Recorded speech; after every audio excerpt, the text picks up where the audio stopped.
The winter wind cut across the shattered fields of Europe like a living thing, sharp enough to sting through wool and leather. Soldiers on both sides huddled in trenches that stretched like scars across the landscape, listening for sounds that could mean life or death.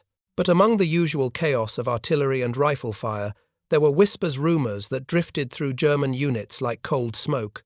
They spoke of something strange, something impossible. They said the Canadians had ghosts in their ranks, men who could see through fog, through forest, through war itself.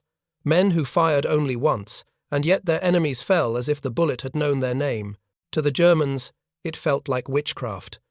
But to the Canadians, it was simply skill sharpened by the unforgiving wilderness of a homeland that demanded toughness long before the battlefield ever did.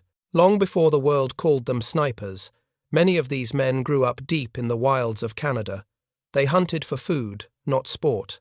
They learned to read tracks buried under fresh snow, to move without disturbing a twig, to steady their breath when the air felt heavy with frost. The forest taught them patience, the prairies taught them distance, and the mountains taught them respect for their rifle, for the land, for silence. These were the lessons they carried into the Great War and the conflicts that followed, where that silence became their greatest weapon. When Canadian units first arrived on the Western Front, few understood what kind of fighters they were. They didn't boast, they didn't shout, they simply did their job quietly, methodically, almost unnervingly so. Their rifles were an extension of their bodies, their eyes trained to pick out the slightest motion, a helmet moving between sandbags, the glint of a scope, the faint shift of dirt where someone thought they were hidden. But it wasn't just their aim that startled their allies and terrified their enemies, it was their ability to disappear. One moment a sniper was there, and in the next he melted into the earth, swallowed by mud and shadow. They built hides with the precision of artists, blending into ruined barns, shattered trees, even corpses, if the situation demanded it. They knew how long they could stay still before muscles twitched.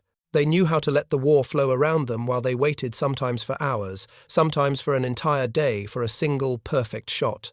And when that shot came, it was quiet. A crack that echoed slightly differently from the others, often impossible to locate. A German officer would fall, a machine gunner would slump over his weapon, a scout would collapse before he had a chance to report what he'd seen. The Canadians didn't celebrate after a kill. They simply watched, waiting to see if another target revealed itself, their breathing steady, their hands calm against the cold steel of the rifle. Stories began to spread, first as whispers, then as warnings. One tale told of a German sniper who tried hunting a Canadian marksman. He never fired a single shot. Another recounted how an entire machine gun nest went silent without anyone hearing footsteps or seeing movement. Some soldiers joked nervously that the Canadians could hit a fly off a fence at a mile. Others swore they had seen bullets curve, as if guided by something not entirely human. It didn't matter that none of it was true. War doesn't need truth to inspire fear. It only needs belief. Back home, many of these men came from communities where tracking was a way of life. Indigenous scouts, Métis hunters, farm boys who spent more time outdoors than indoors. They brought a silent, instinctive understanding of nature that the battlefield turned into a lethal advantage. They didn't rely on luck. They relied on discipline, knowing wind speed without measuring it, feeling distance rather than guessing it, reading terrain like a map written in their own language. Each sniper carried with him not just a rifle, but a responsibility. A single bullet could save dozens of lives by stopping an ambush, halting an attack, or eliminating a threat before it became deadly. But that responsibility came with isolation. Snipers worked far from the safety of the trenches, crawling through mud that felt alive, moving inches at a time while artillery thundered overhead. They fought a quiet war inside the larger, louder one where a single mistake meant death. German reports began describing unexplained kills, hits that seemed too precise to be human. Some officers believed the Canadians had special lenses that let them see farther than physics should allow. Others suspected hidden technology. A few, desperate to rationalize what they could not stop, blamed superstition. They were convinced the Canadians used dark arts, that they could vanish into thin air, that their bullets carried some strange curse. But the truth was simpler and far more terrifying. These men were trained by a land that allowed no weakness. They were shaped by a culture that valued sharp eyes, steady hands, and unwavering patience. They were proof that a soldier's greatest weapon is not the rifle he carries, but the mindset he brings to the battlefield. As the war dragged on and the front lines shifted, the Canadians only grew deadlier. They began operating in pairs, one shooter, one observer, using teamwork to outmaneuver even the most seasoned enemy snipers. They recorded distances, studied terrain like chessboards, and learned to predict enemy behavior with uncanny accuracy. Every shot was calculated, intentional, almost scientific, and with each silent kill, the legend grew. By the time word reached high command on both sides, it was no longer just rumor, it was reputation. The Canadians were the hunters of the Western Front, ghosts who moved where others dared not, shadows that could end a life from unimaginable distances. Their enemies feared them, their allies respected them, and the land they came from, rugged, cold, relentless, seemed to live inside them, guiding their hands with every squeeze of the trigger. And yet, behind that reputation was a simple truth. These men didn't see themselves as legends. They saw themselves as soldiers doing what had to be done, trying to survive another day in a world swallowed by chaos. The war was only beginning to reveal what they were truly capable of, and soon the battlefield would test them in ways no rumor, no superstition, no whispered tale could ever prepare anyone for. As the war ground on, the Canadians found themselves facing enemies who were becoming more cautious, more calculating, and increasingly determined to eliminate the threat lurking in the quiet spaces between battles. German units began deploying their own elite marksmen, some of the best-trained shooters in Europe, equipped with fine optics and the kind of discipline born from strict military tradition. They were confident, experienced, and deadly. But nothing in their training prepared them for the way Canadian snipers turned the battlefield into something unrecognizable, something alive, unpredictable, and shaped entirely by patience. One of the stories that circulated among frontline troops told of a pair of Canadian snipers who slipped into no man's land on a foggy morning so thick it muffled every sound. They crawled on their stomachs for hours, inching through mud and shattered earth, stopping every few minutes to listen for anything out of place. Somewhere ahead, a German sniper had been striking Canadian positions with uncanny accuracy. He was good enough to kill without revealing his position, and he had already forced entire companies to keep their heads down. The Canadians went after him knowing full well that the hunter was equally determined to become the hunted. By the time the fog lifted, the Canadians had mapped the field in their minds, every crater, every broken tree stump, every unnatural shadow. They waited motionless until a tiny glint flashed in the distance. It was nothing more than the faintest reflection, a speck of light that would have been invisible to most, but it was enough. Within seconds, the Canadian rifle cracked, a single, precise shot, and the glint vanished forever. When the fog returned that evening, it drifted quietly over a battlefield where the balance had shifted once again. It was moments like these that fed legends. German soldiers often swore the Canadians could see through fog or darkness, that their bullets curved through the air, or that they could sense danger before it appeared. But the truth lay in their discipline. Snipers were trained to slow their breathing until their heartbeat became part of the landscape. They learned to time their shots between heartbeats, steadying their pulse so the rifle remained as still as frozen stone. They dug small pits to anchor themselves, blending into the ground until they were practically invisible. Their camouflage, though simple by modern standards, was a masterpiece of improvisation. Scraps of burlap, mud smeared with careful intention, bits of grass and leaves woven into netting, they built ghillie-like disguises years before such suits became standard. They masked their scent, covered any shiny surface, and understood how shadows shifted over the course of a day. They didn't just hide from the enemy, they became part of the earth itself. German officers soon began describing kills that defied normal engagement patterns. Targets were struck at distances previously thought unrealistic, and not just once, but consistently.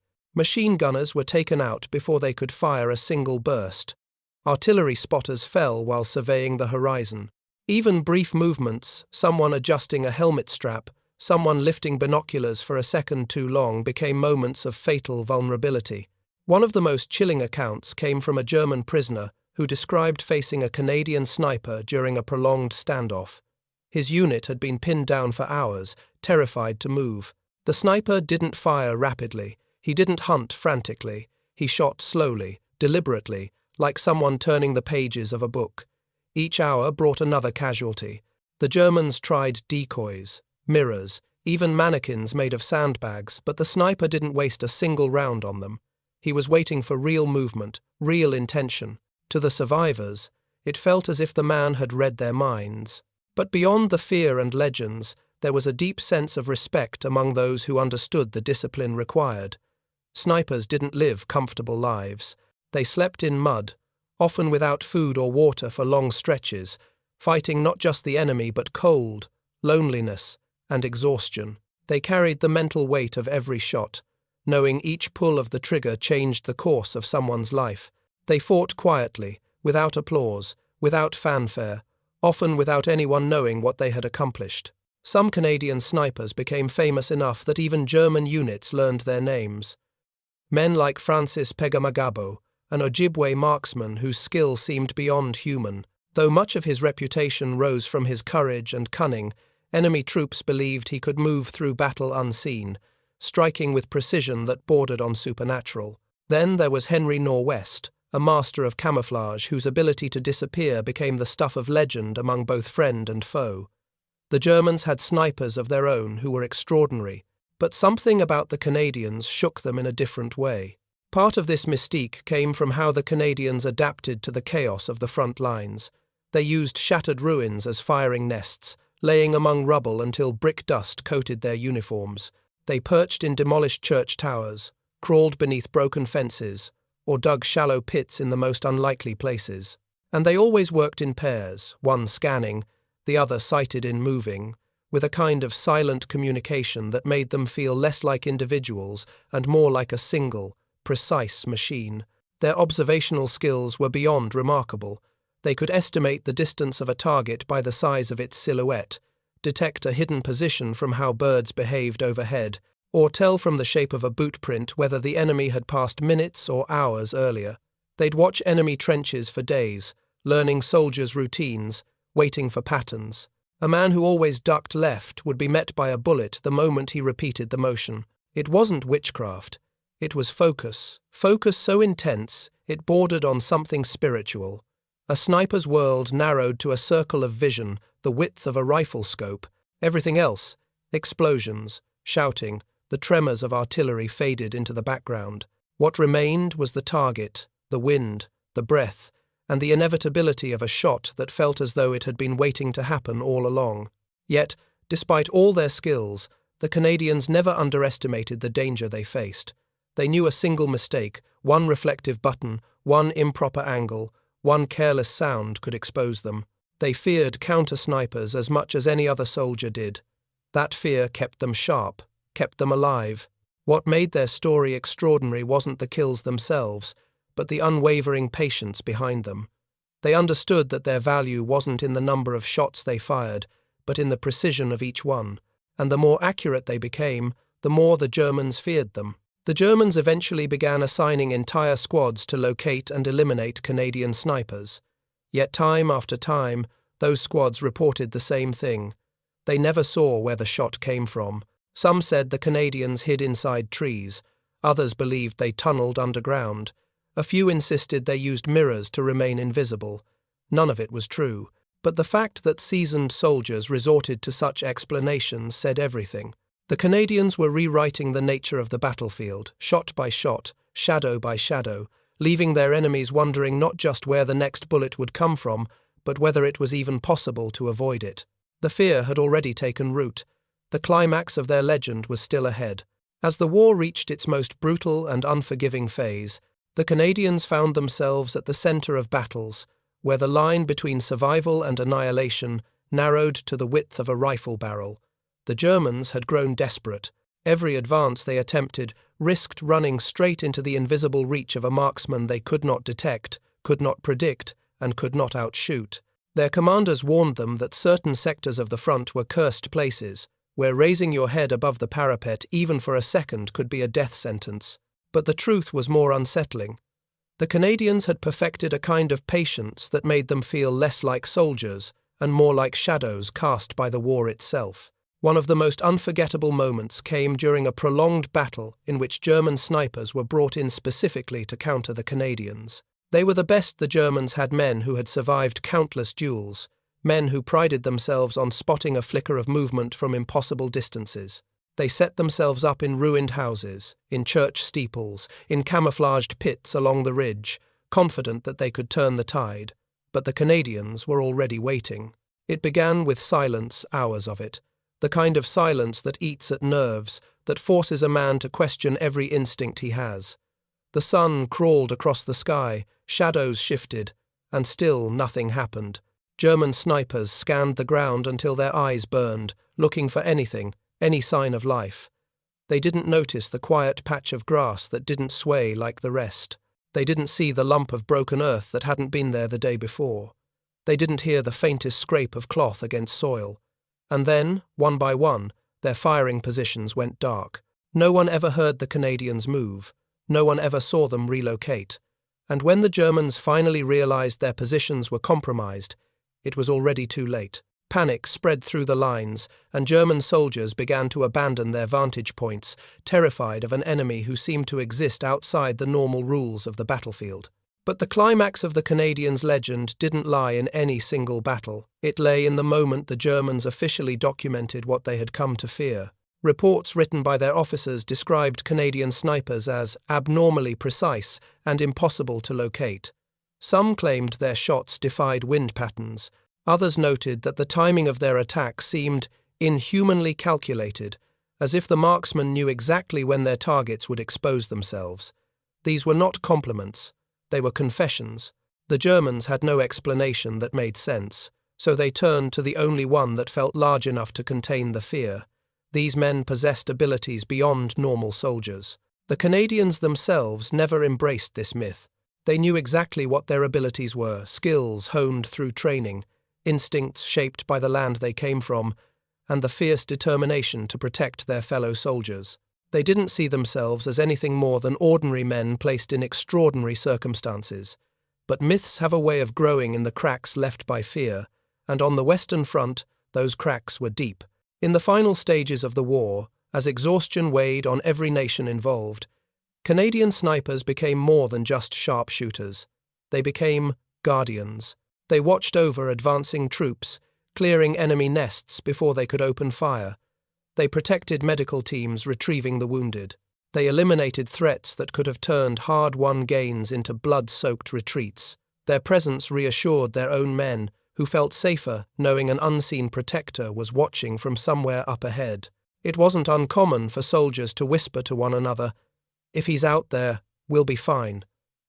They didn't need to know the sniper's name. They didn't need to see his face. It was enough to know that somewhere beyond the smoke and ruins, someone was lying in wait, vigilant, patient, unshakable.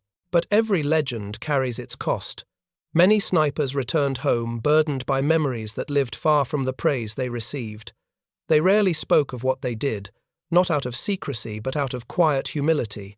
Their war had been fought in silence, and silence is what they carried with them long after the guns stopped.